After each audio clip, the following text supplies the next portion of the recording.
The transport ship Meridian's edge shuddered as it broke through the atmospheric barrier of Kythera Prime, a world that had claimed more xenobiologists than any other planet in the Outer Rim territories.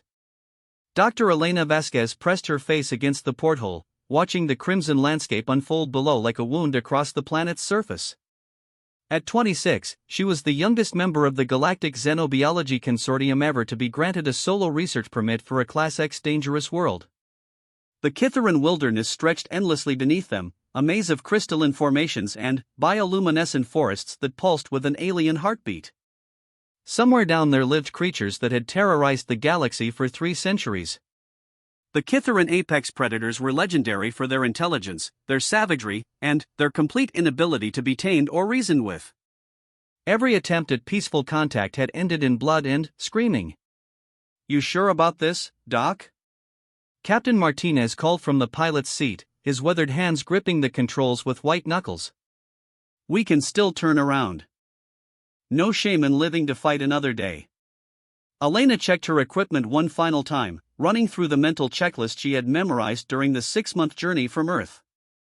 Her grandmother's leather journal sat securely in her pack, filled with techniques passed down through generations of animal handlers. Next to it lay her translation device, jury-rigged with modifications that had taken her 4 years to perfect.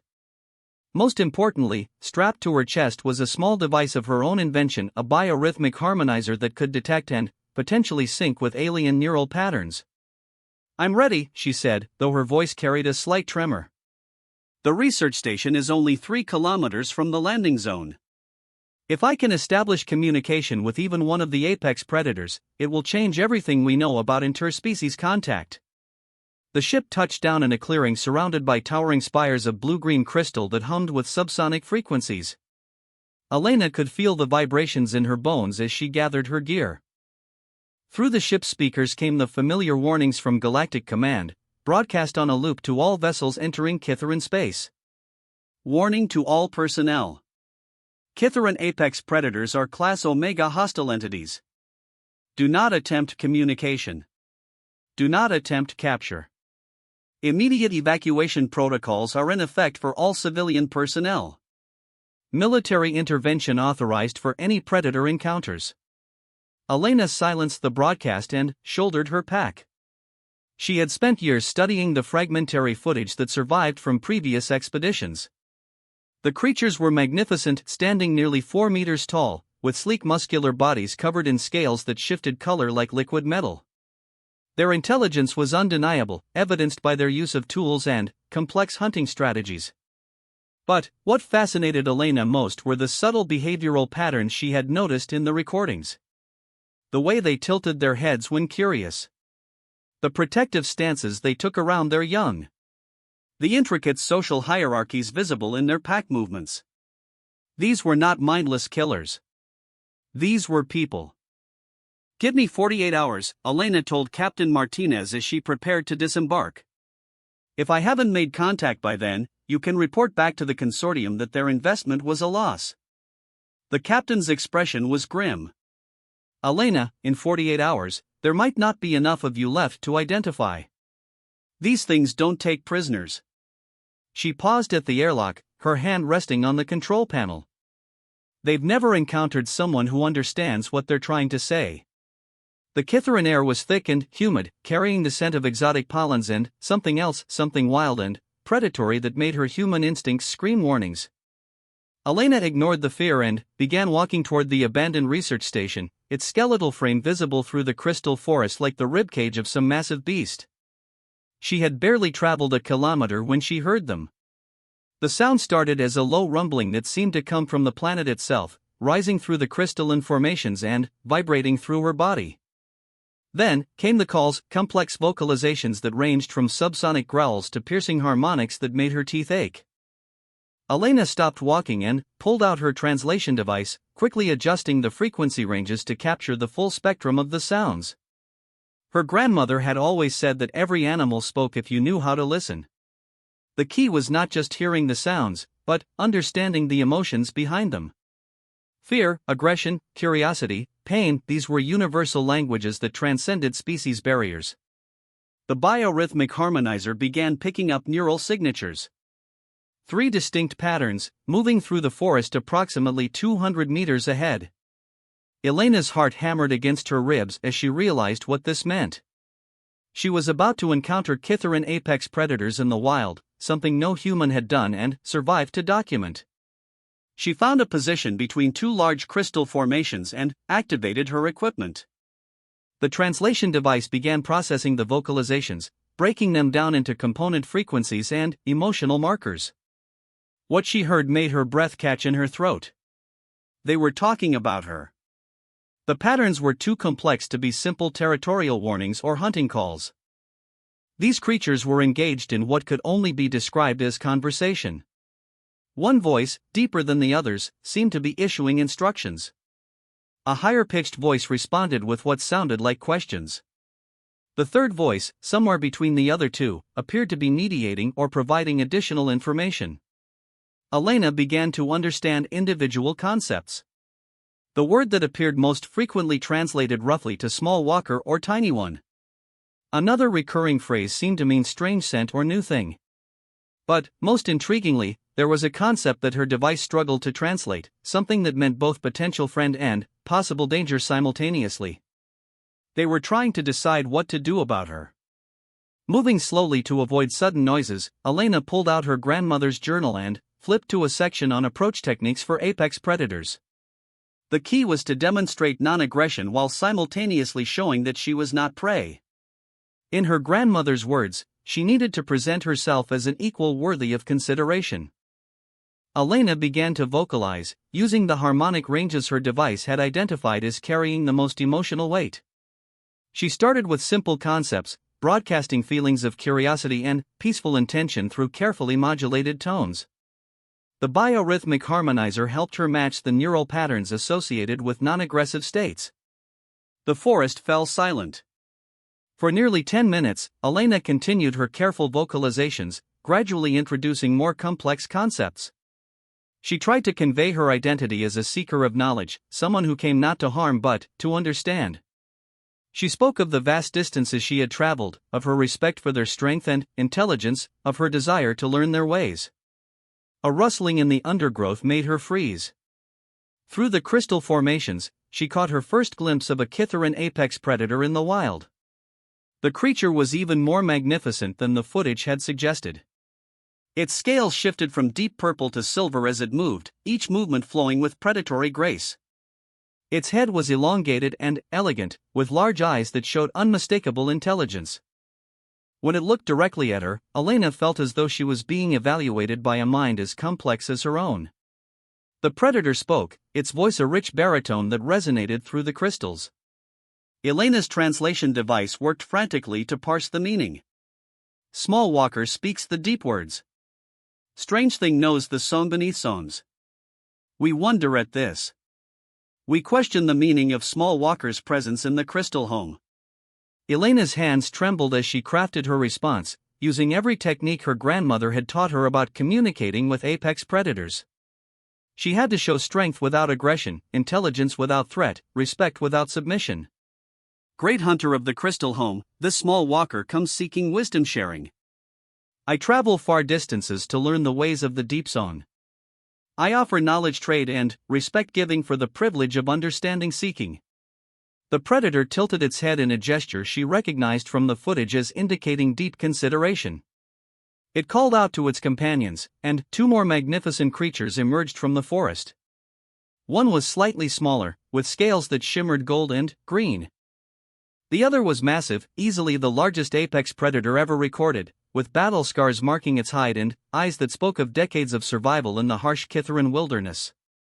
The three creatures engaged in rapid conversation, their voices weaving together in harmonies that made Elena's biorhythmic harmonizer spike with activity.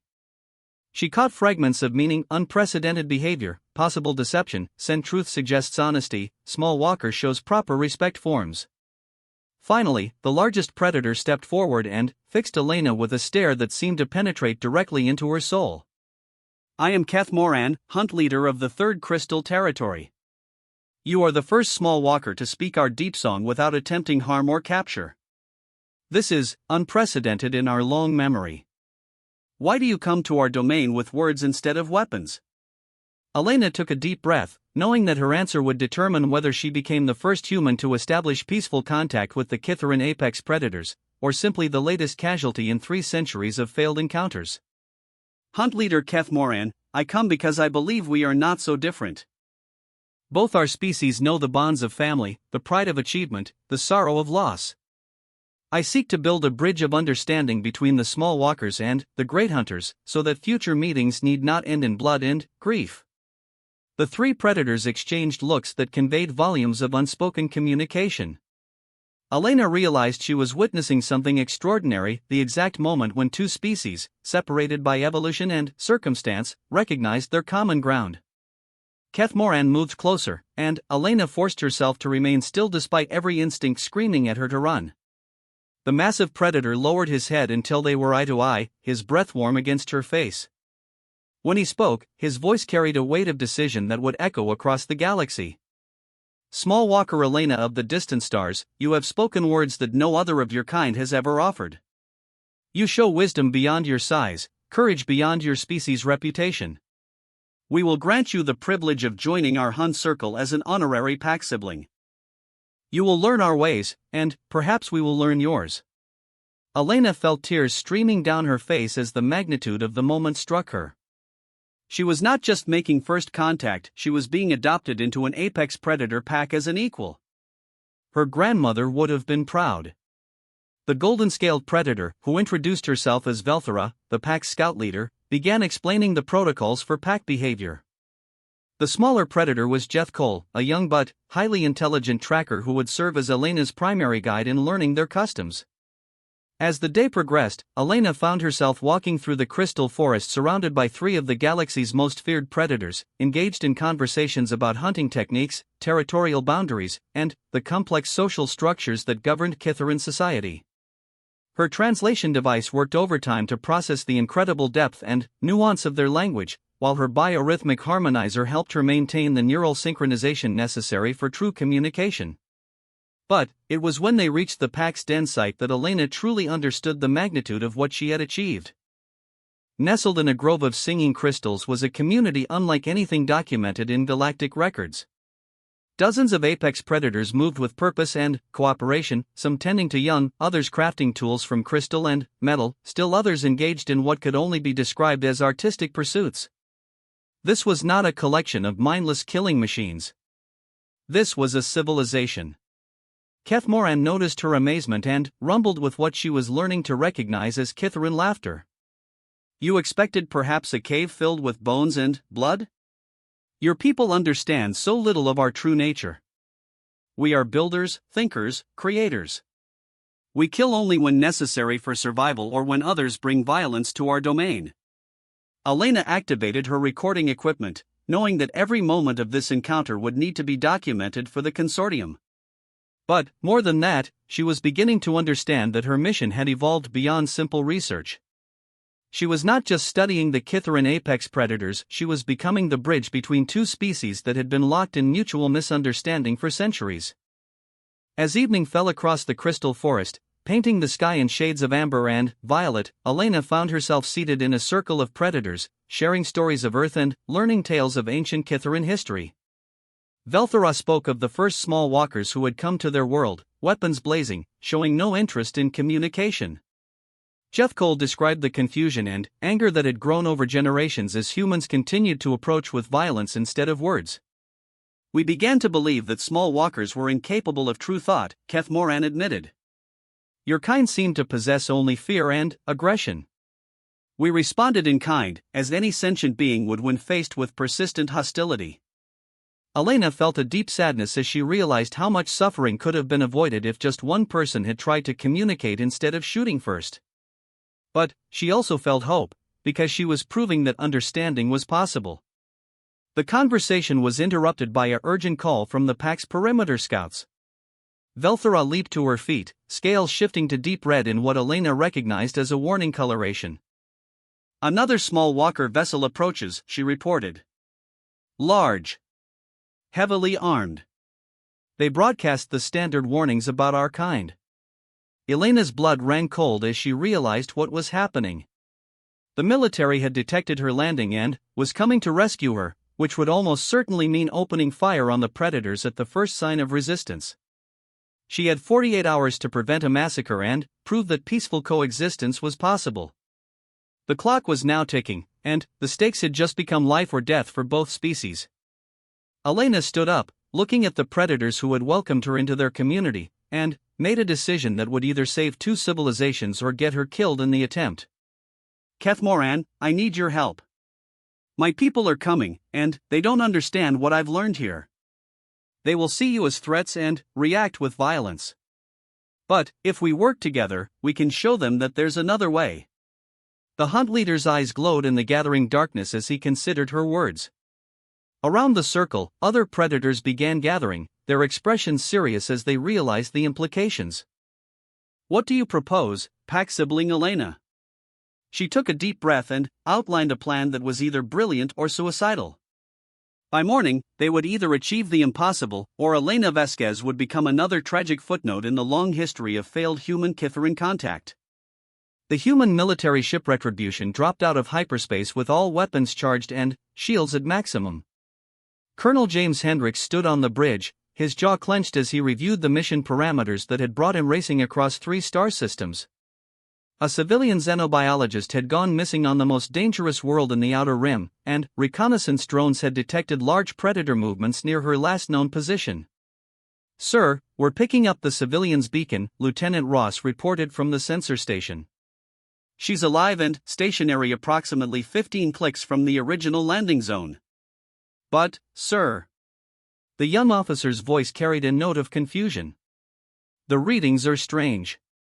Her vitals are stable, almost relaxed. Either her equipment is malfunctioning or she's already dead and the predators haven't bothered to destroy her gear yet," Hendricks finished grimly. He had read the casualty reports from previous Kitharan encounters. The apex predators were known for keeping trophies from their victims. Down in the Crystal Forest, Elena worked frantically to prepare for the confrontation that was now inevitable. The predator pack had accepted her plan with the kind of trust that humbled her beyond words. They were risking everything on the hope that one small human woman could prevent a war between their species. Keth Moran had summoned additional pack leaders from neighboring territories, and the forest now hosted nearly 60 apex predators, more than had ever gathered in one place according to their oral histories. Elena's biorhythmic harmonizer was working overtime to help her maintain neural synchronization with so many powerful minds.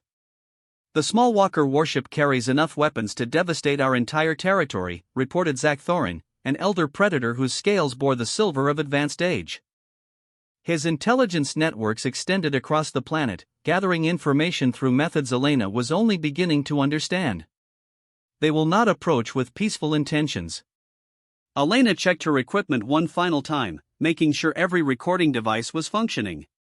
What happened in the next few hours would either prove that humans and Kitharans could coexist peacefully, or it would provide evidence for future xenobiologists to study after both species destroyed each other. "Velthera, are your scouts in position?" The golden-scaled scout leader's scales rippled with confirmation patterns.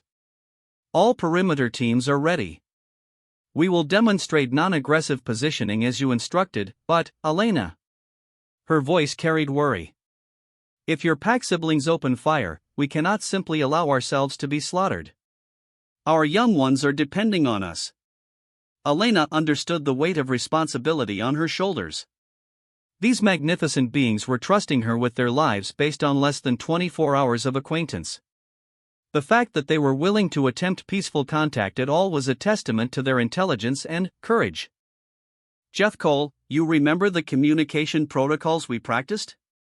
The young tracker's eyes gleamed with nervous excitement. "Yes, pack sibling Elena. I will speak your people's simple words through the voice box you created. I will tell them that Kitharans seek friendship bonds, not war-making." Elena had worked through the night to modify one of her translation devices into a vocal synthesizer that could produce human range speech. It was crude, but it would allow Jeff Cole to speak directly to the military team in basic English. The psychological impact of hearing a Kitharan apex predator speaking their language might be enough to stop them from shooting long enough to listen. The sound of human aircraft approaching sent a ripple of tension through the assembled predators. Elena could feel their shared anxiety through the biorhythmic harmonizer, 60 powerful minds preparing for what might be their final moments. "Remember," she called out, her voice carrying across the clearing through the predator's natural acoustic abilities, "no sudden movements. Let them make the first approach. Show them the respect postures we practiced. And, above all, trust me." Colonel Hendricks deployed his teams with military precision. 2 squads of Marines established a perimeter while he advanced with a smaller group toward the beacon signal. They moved through the crystal forest with weapons ready, every shadow a potential threat. "Jesus Christ," whispered Sergeant Martinez as they crested a ridge and looked down into the clearing below. "Sir, you need to see this." Hendricks raised his binoculars and felt his worldview shift fundamentally. In the clearing below, Dr. Elena Vasquez sat cross-legged in the center of a circle formed by dozens of Kitharan apex predators. She appeared unharmed, even relaxed, and was engaged in what looked unmistakably like conversation with creatures that were supposed to be mindless killing machines. "Sir," Lieutenant Ross's voice crackled through the comm system, "the predators are exhibiting behavioral patterns we've never seen before. They're positioned defensively, but not aggressively. It's almost like they're protecting her." Hendricks lowered his binoculars, his mind struggling to process what he was seeing. In 30 years of military service, he had never encountered a situation that challenged his assumptions so completely. Elena's enhanced hearing caught the sound of human voices in the forest above. Her grandmother had taught her to recognize the specific acoustic signatures of different emotions, and she could hear the confusion and uncertainty in the soldiers' communications. "It's time," she announced to the gathered predators. Keth Moran rose to his full imposing height, his scales shifting to the deep blue that indicated formal ceremonial behavior. Around the circle, other pack leaders assumed similar postures. Elena stood and activated her vocal amplification system. "Colonel Hendricks," she called out, her voice carrying clearly through the forest, "I am Dr. Elena Vasquez of the Galactic Xenobiology Consortium. I am unharmed and requesting permission to approach your position with representatives of the Kitharan people." The silence that followed her announcement seemed to last forever. Elena could imagine the frantic discussions taking place among the military personnel. The idea that she was voluntarily remaining with the predators, let alone referring to them as people, would be incomprehensible to minds trained to see them only as threats. "Dr. Vasquez," came Hendricks' voice through a speaker system, "we're here to extract you from hostile territory. Move away from the predators slowly and approach our position. Do not make any sudden movements that might provoke an attack." Elena exchanged a look with Keth Moran, whose expression conveyed both amusement and sadness at the humans' continued assumptions about Kitharan nature. "Colonel, I need you to understand something crucial. These are not hostile predators. They are intelligent beings with complex social structures, advanced technology, and peaceful intentions toward anyone who approaches them with respect rather than violence." Through her equipment, Elena could hear heated discussions among the military team. Words like Stockholm Syndrome, xenobiological contamination, and compromised civilian filtered through their communications. "Dr. Vasquez, you've been exposed to unknown alien influences for over 24 hours. Your judgment may be compromised. We have orders to extract you by any means necessary." Elena felt the tension spike among the predators as they caught the threatening undertones in the human communications. She could see Hendricks' soldiers taking up positions that would allow them to open fire at the first sign of aggressive movement. "Jethkol," she whispered, "it's time for your part of the plan." The young tracker stepped forward, scales shifting to the gold and green pattern that indicated peaceful intentions. He activated the vocal synthesizer Elena had created and spoke his first words in human language.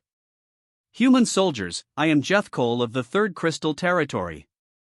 We mean no harm to small Walker Elena or to your pack siblings. We seek understanding bonds between our peoples." The effect on the military team was electric. Elena could hear shouted orders and the sound of weapons being raised. In 30 seconds, the situation would deteriorate into violence that would destroy any hope of peaceful contact. But Elena had spent her entire life learning to read the subtle signs that indicated an animal's true intentions. Despite their aggressive positioning, she could hear uncertainty in the soldiers' voices. They were trained to fight monsters, not to negotiate with intelligent beings who spoke their language. Colonel Hendricks, she called out with all the authority she could muster, I am invoking Article 7 of the Xenobiological Contact Protocols. As the senior xenobiologist present, I am declaring this a first contact situation with a sentient species. Under galactic law, you are required to follow civilian xenobiological authority in such circumstances. Elena was gambling everything on Hendricks being the kind of officer who followed regulations even when they were inconvenient. The silence that followed suggested she had given him enough legal cover to hesitate instead of simply opening fire. Dr. Vasquez, came the colonel's voice after nearly a minute of discussion, I'm willing to hear your assessment of the situation. But, I want you to understand that my primary concern is getting you safely off this planet. Then, let me show you that safety lies in understanding, not violence, Elena replied. She turned to address the assembled predators in their own language, her words carrying across the clearing with perfect acoustic clarity. Great hunters of Kythera, the moment has come to demonstrate the wisdom of our people.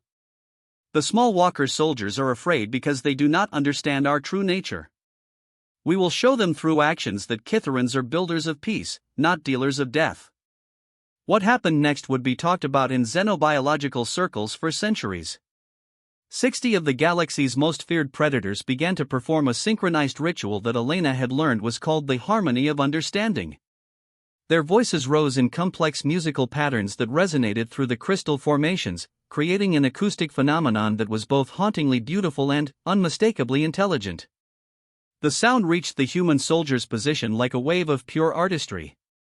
Elena could hear weapons being lowered as hardened military personnel found themselves moved by the unexpected beauty of what they were witnessing.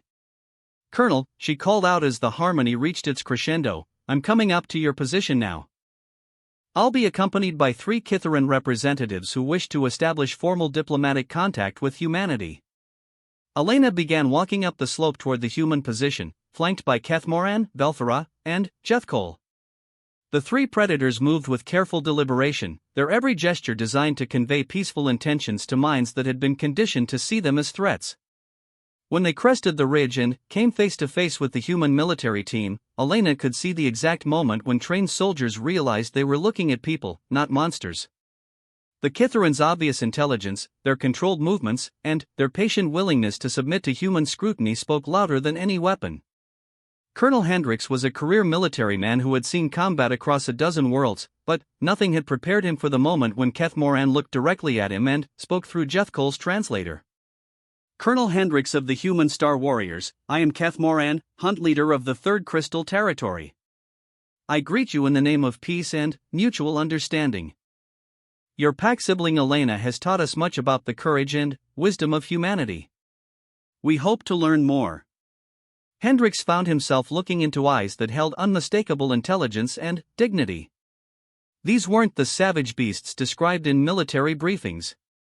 These were people who had been defending their world against what they perceived as unprovoked attacks for 3 centuries. Dr. Vasquez, he said slowly, never taking his eyes off Kethmoran, I think I'm beginning to understand what you've discovered here. Elena stepped forward, her role as translator and cultural bridge becoming clear to everyone present. Colonel, what I've learned in the past 24 hours is that the Kytheran apex predators are not predators at all in the sense we've understood. They're the intelligent inhabitants of this world, with their own civilization, art, technology, and social structures. Every human who has died in encounters with them has died because we approached as invaders rather than visitors. Velthera spoke through the translator, her words carefully chosen to convey respect for human military efficiency while establishing Kytheran intelligence. Your warriors are skilled and brave, Colonel Hendricks. In other circumstances, we would be honored to learn from your tactical knowledge. But, we hope that such learning can take place in friendship rather than conflict. Elena could see the mental adjustment taking place in real time as the military personnel processed what they were witnessing. Years of training and prejudice were being challenged by undeniable evidence that they were dealing with rational beings. Sir, Lieutenant Ross approached hesitantly, I'm reading massive biosignatures throughout the forest. If Dr. Vasquez is correct about their intelligence, then... He paused as the implications sank in. Then, we've been committing genocide for 300 years. The weight of that realization settled over the group like a physical force. Elena could see the moral struggle playing out on Hendrik's face as he grappled with the possibility that human assumptions about Kitherans had been catastrophically wrong. Jethkol stepped forward, his youthful eagerness evident despite the species barrier. Colonel Leader Hendrix, may I show your warriors something that might bring understanding joy? At Hendrik's cautious nod, the young Kitheran activated a device that projected three-dimensional images into the air above them. The hologram showed Kitheran cities built within and around the crystal formations, libraries carved into living rock, nurseries where young Kitherans learned to shape crystal into art and tools. Elena watched the soldiers' faces as they realized they were looking at a civilization as complex and beautiful as any human settlement. The images showed Kitherans engaged in activities that were unmistakably cultural, creating music, teaching their young, caring for the elderly, celebrating what appeared to be festivals or ceremonies. This is just one city, Velthara explained through the translator. Our world hosts thousands of such communities, each contributing to the greater harmony of Kitheran society. We have universities, hospitals, research centers, art galleries. We explore the stars just as you do, though we prefer to observe rather than conquer. Colonel Hendrix was a practical man who understood the implications of what he was seeing. Dr. Vasquez, what exactly are you proposing here? That we just ignore 3 centuries of military doctrine and declare these people to be our allies? Elena smiled at the word people coming from the colonel's lips. It represented a fundamental shift in thinking that would make everything else possible. I'm proposing something much more radical than that, Colonel. I'm proposing that we admit we were wrong, make amends for our mistakes, and begin building a relationship based on mutual respect and shared curiosity about the universe. Keth Moran spoke, his words carrying the weight of authority built over decades of leadership. Your proposal has merit, Elena, who speaks deep song.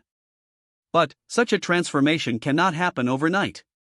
There are Kitherans who have lost family members to human weapons. There are territories where your kind are still shot on sight. Building trust will require more than words. Elena nodded, understanding the magnitude of what they were attempting. That's why I want to propose something that has never been tried before. A joint human Kitheran research expedition to explore the deeper mysteries of your world together.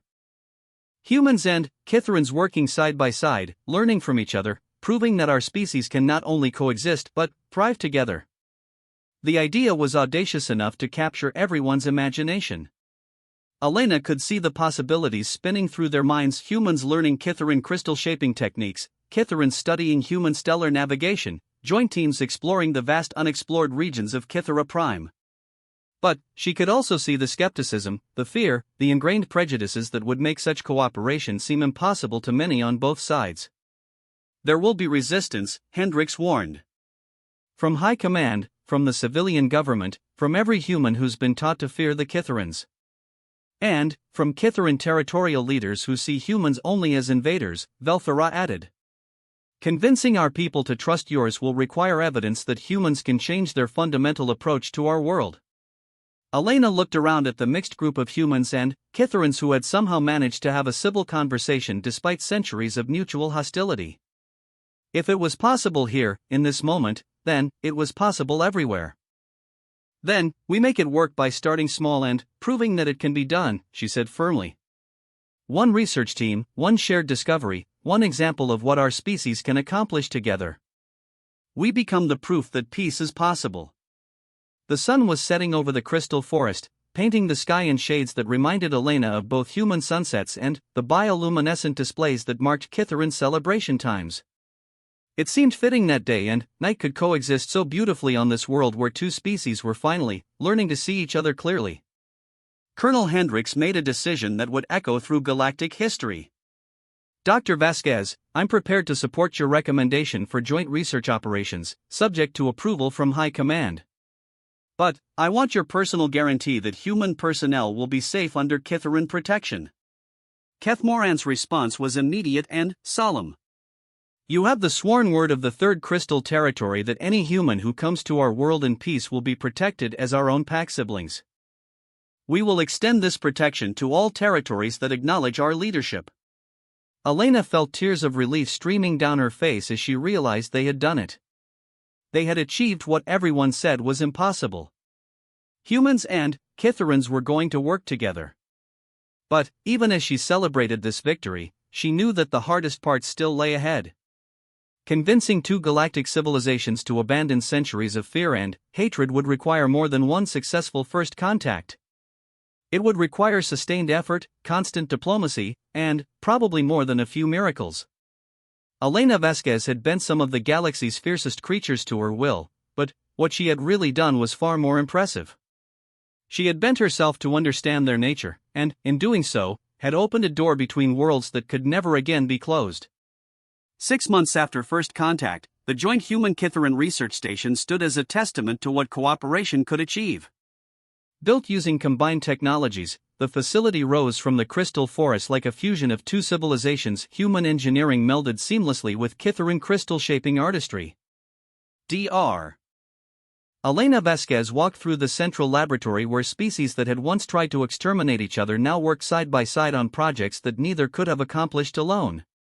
Human scientists used Kitharan biorhythmic harmonizers to communicate with previously unknown species. Kitharan researchers employed human data processing systems to analyze complex astronomical phenomena. But the real miracle was not the technology they were developing together, it was the relationships they were building. Elena, who speaks Deepson, called out Dr. Zethrallan, an elderly Kitharan scientist whose expertise in crystalline matrices had revolutionized human understanding of quantum computing. Your analysis of the Northern Territory migrations was correct. The creatures are not fleeing predators, they are following a seasonal electromagnetic pattern that has gone undetected for millennia. Elena smiled as she approached the workstation where Zethrallan was collaborating with Dr. Sarah Chan, a human xenobiologist who had initially requested transfer off the project after her first encounter with a Kitharan. Now the two women worked together with an efficiency that made their species barrier irrelevant. The real credit goes to Dr. Chan's atmospheric analysis, Elena replied. I never would have thought to correlate the migration patterns with electromagnetic fluctuations if she hadn't identified the specific frequencies involved. Dr. Chen looked up from the holographic display showing electromagnetic field variations across the continent. This is exactly why the joint research approach works.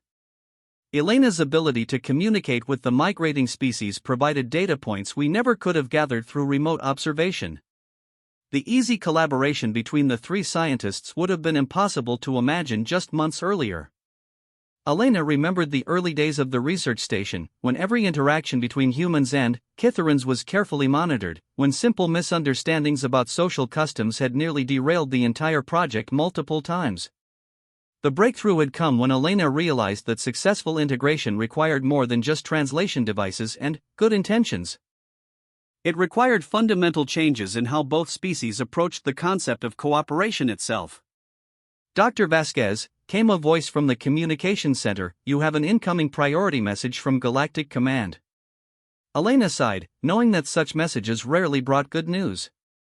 The joint research project had faced constant political pressure from both human and Kitharan authorities who viewed the cooperation with suspicion. Hardline factions on both sides continued to advocate for the traditional approach of armed separation. She made her way to the secure communication chamber, noting how the facility's design allowed for private conversations while maintaining the open collaborative atmosphere that made the research possible. Kitharan architects had a gift for creating spaces that felt both intimate and expansive. Admiral Peterson, Elena acknowledged as the holographic image of Galactic Command's senior officer materialized. What can I do for you? Admiral Peterson's expression was grim. Dr. Vasquez, we've received reports of a rogue Kitharan faction that's been attacking human survey ships in the Outer Rim. 3 vessels destroyed, 47 personnel killed. The Senate is demanding immediate military response against all Kitharan territories. Elena felt her heart sink. This was the nightmare scenario she had been dreading, extremist violence that would be used to justify abandoning the peace process entirely. Admiral, with respect, attacking all Kitharan territories because of the actions of one rogue faction would be like bombing Earth because of pirates in the asteroid belt.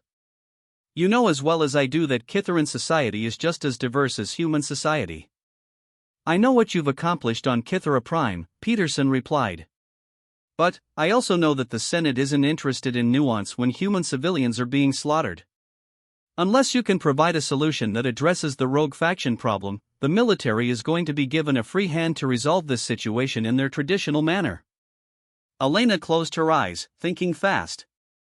The research station represented everything she had hoped to achieve, but it would be meaningless if the broader peace process collapsed into renewed warfare. Admiral, give me 48 hours. I believe the joint research team can provide a solution that addresses the security threat without destroying the progress we've made. 48 hours, Dr. Vasquez. But, understand that I'm going out on a limb here. If your solution doesn't work, the consequences will extend far beyond your research project. The communication ended, leaving Elena alone with the weight of two species' futures on her shoulders. She had 48 hours to prevent a war. Elena immediately called for an emergency meeting of the station's senior staff. Within an hour, the main conference room hosted an unprecedented gathering: human military advisors, Kytheran territorial leaders, xenobiologists from 3 different species, and diplomatic observers from the Galactic Council. The situation is critical, Elena began without preamble. A rogue Kytheran faction has attacked human ships. Unless we can provide a solution that stops these attacks while maintaining the peace process, both our governments are going to abandon cooperation in favor of warfare. Hunt leader Keth Moran, who now served as the Kytheran co-director of the research station, spoke with obvious anger. The Crimson Claw faction has rejected all territorial authority for 3 decades. They view any contact with humans as contamination of Kytheran purity. I fear they have chosen this moment precisely because they wish to destroy the understanding we have built here. Colonel Hendricks, who had requested permanent assignment to the joint project after witnessing its potential, studied the tactical displays showing the attack locations. The pattern suggests they're operating out of the Deep Gorge territory on the far side of the planet. It's one of the most remote and dangerous regions of Kythera Prime. Dr. Chen pulled up geological surveys of the area in question. The Deep Gorge territory is barely mapped. The crystal formations there are unstable, and the indigenous species are more aggressive than anywhere else we've studied. It would be perfect for a faction that wants to avoid outside contact. Elena studied the data, her mind working through possibilities. Traditional military action would be disastrous even if it succeeded in eliminating the rogue faction. It would convince other Kytheran groups that humans were reverting to their old patterns of violence. But, allowing the attacks to continue was equally unacceptable. What if we approached this as a joint operation, she proposed. Human and Kytheran forces working together to address a threat to both our species. Velthera, who had become the station's chief scout and intelligence coordinator, tilted her head in consideration. The Crimson Claw would never expect cooperation between our military forces. They have based their entire ideology on the assumption that humans and Kytherans are natural enemies. It could work tactically, Hendricks agreed. Human naval assets could blockade their territory while Kytheran ground forces handled the actual confrontation. But, politically, he shook his head. Convincing both high commands to authorize joint military action would require more trust than either side has developed. Elena looked around the room at the mixed group of humans and Kytherans who had learned to work together, and, suddenly, she saw the solution. What if we don't ask permission? The silence that followed her statement was profound. Elena could see the implications spinning through everyone's minds. Dr. Vasquez, Colonel Hendricks said carefully, are you suggesting unauthorized military action? I'm suggesting that this research station has resources and personnel capable of addressing the threat independently. We have Kytheran scouts who know the Deep Gorge territory. We have human technical specialists who can disable ships without destroying them. We have communication equipment that can coordinate complex operations across vast distances. Keth Moran's scale shifted to deep blue as he considered the proposal. You are suggesting that we, who have built peace through cooperation, should demonstrate that same cooperation in matters of security. Exactly. We show both our governments that joint operations aren't just possible, they're more effective than either species could achieve alone. Dr. Zethralin, who had been quietly analyzing tactical data throughout the discussion, suddenly spoke up. There is another consideration. The Crimson Claw faction has been using modified human weapons against the survey ships. Our intelligence suggests they have developed techniques for turning captured human technology against its creators. Elena felt a chill as she realized the implications. They're not just attacking human ships, they're learning human weaknesses. Velthara confirmed Elena's fears. Our deep scouts report that the Crimson Claw has been systematically capturing and studying human equipment for months. They are preparing for larger operations. The room fell silent as everyone grasped the full scope of the threat. This wasn't just about stopping a rogue faction, it was about preventing them from developing the capability to wage effective war against human space forces. Then, we stop them now, before they can develop that capability further, Elena declared. And, we do it in a way that proves cooperation works better than conflict. What followed was 18 hours of intensive planning unlike anything in galactic military history. Human tactical specialists worked with Kitharan scouts to develop assault strategies. Kitharan crystal shapers collaborated with human engineers to create specialized equipment. Xenobiologists analyzed environmental data to predict how local species would react to military operations. Elena found herself coordinating not just between species, but between disciplines that had never worked together before. Marine combat specialists learned to interpret Kitharan central intelligence. Kitharan hunters adapted their strategies to incorporate human electronic surveillance. The plan that emerged was elegant in its complexity. A joint team would infiltrate the Deep Gorge territory using Kitharan knowledge of local conditions and human stealth technology. They would locate the Crimson Claw base, neutralize their captured human weapons, and either capture or eliminate the faction's leadership. But, the real innovation was in the operation's broader purpose. This wouldn't just be a military strike, it would be a demonstration that humans and Kitharans could work together to address threats that neither could handle alone. Dr. Vasquez, Colonel Hendricks said as the final preparations were completed, "I want you to understand what you're asking me to do.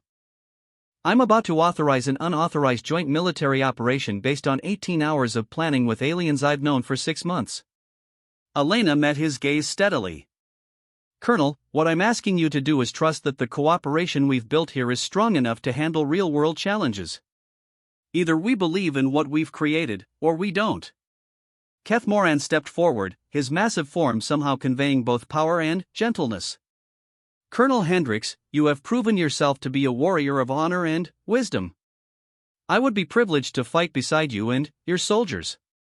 The moment of decision hung in the air like a crystal formation waiting to form. Elena could see the calculations running through Hendricks' mind: career implications, political ramifications, the possibility of catastrophic failure. Finally, the colonel nodded. "Dr. Vasquez, you've convinced me that some things are worth taking risks for. Let's show the galaxy what cooperation looks like." The joint operation launched at dawn, using a combination of human dropships and Kitharan aerial scouts to approach the Deep Gorge territory. Elena remained at the research station, coordinating communications and providing real-time intelligence analysis. Through her equipment, she could monitor the emotional states of both human and Kitharan team members as they worked together in actual combat conditions. What she observed would have been impossible to predict from either species' previous military experiences. Human soldiers found that Kitharan's sensory abilities allowed them to detect threats that their electronic equipment missed. Kitharan warriors discovered that human tactical discipline provided structure and coordination that enhanced their natural hunting instincts. Elena of Many Songs, came Velthara's voice through the communication system, using the new name the Kitharans had given her in recognition of her ability to harmonize different perspectives. "The infiltration is proceeding as planned. The Crimson Claw has not detected our approach." Dr. Vasquez, added Sergeant Martinez from the human assault team, "These Kitharan scouts are incredible. They're reading terrain features and predator movements like we read tactical displays." Elena smiled as she realized that her people, both her human colleagues and her adopted Kitharan pack siblings, were discovering something wonderful. They were becoming more than either species could be alone. The actual assault on the Crimson Claw base unfolded with precision that surprised even Elena. Human breaching techniques combined with Kitharan environmental knowledge allowed the joint team to neutralize the rogue faction's defenses without triggering the automated systems that would have destroyed the captured human weapons. More importantly, the operation achieved its strategic objective without any casualties on either side. The Crimson Claw leadership was captured alive, along with intelligence that revealed plans for much larger attacks on human space lanes. But it was the aftermath of the operation that truly validated Elena's vision. As news of the successful joint military action spread through both human and Kitharan networks, something unprecedented happened. Other Kitharan territories volunteered to share intelligence about rogue factions in their regions. Human fleet commanders requested Kitharan advisors for operations in dangerous territories.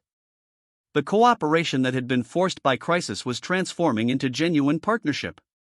Dr. Vasquez, Admiral Peterson's voice carried a note of amazement when he called to debrief the operation. "I've been in the military for 35 years, and I've never seen anything like what your people accomplished.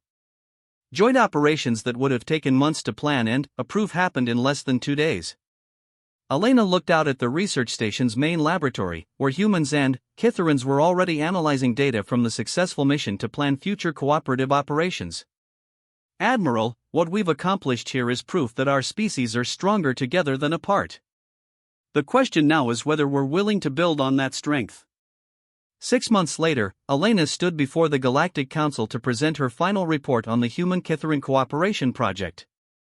The assembled delegates represented dozens of species, many of whom were watching to see if the model of cooperative coexistence could be applied to their own interspecies challenges. "The greatest discovery we made," Elena concluded her presentation, "was not about Kitharan biology or human technology. It was about the fundamental nature of intelligence itself. Every thinking species shares certain basic characteristics: curiosity, the desire for security, love of family, pride in accomplishment. When we focus on these similarities rather than our differences, cooperation becomes not just possible but inevitable." Elena Vasquez had set out to study the galaxy's fiercest creatures and had ended up discovering something far more valuable. She had proven that intelligence, when coupled with respect and understanding, could overcome any barrier, even barriers that had seemed insurmountable for centuries. The young woman who had bent the fiercest creatures to her will had actually done something much more remarkable. She had bent herself to understand their true nature, and, in doing so, had changed the fundamental relationship between species that had once been enemies. As she looked out at the mixed assembly of humans, Kitharans, and other species all working together to build a more cooperative galaxy, Elena smiled. Her grandmother would have been proud. After all, every animal could be understood if you knew how to listen. And it turned out that the same was true for entire civilizations.